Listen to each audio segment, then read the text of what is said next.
Қаржы мониторинг агенттігі цифрлық активтерді заңсыз өндіруге қарсы жүйелі жұмыстар жүргізуде. 2024 жылдың басынан бері жалпы 1,3 миллиард теңгеге залал келтірілген 17 қылмыстық іс тіркелді.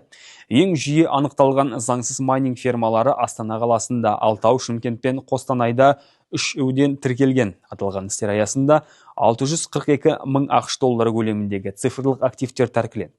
Айта кету керек, кейбір заңсыз майнинг фермалары электр энергиясын ұрлау арқылы жұмыс істеген. Олардың тұтынылған энергия көлемі ірі қаланың шығынына тең. Сондай-ақ фермалар орналасқан аймақтардағы тұрғындардың тыныштығын бұзу фактілері тіркелген. Электр энергиясын заңсыз тұтыну салдарынан ресурстар нақты бизнес жобаларға, өнеркәсіпті дамытуға және әлеуметтік нысандарды қамтамасыз етуге бағытталмады.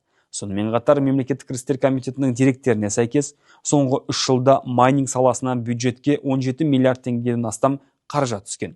Бұл салаға тиімді реттеу қажеттігін көрсетеді. Агенттік Қазақстанда майнингпен айналысу тек лицензия болған жағдайда ғана рұқсат етілетінін еске салады. Заңды қызмет үшін жабдықтың сәйкестігі, энергиямен жабдықтау шарты және салықтық міндеттемелердің орындалуы талап етіледі. Заңсыз майнинг қылмыстық жауапкершілікке әкеліп соғады.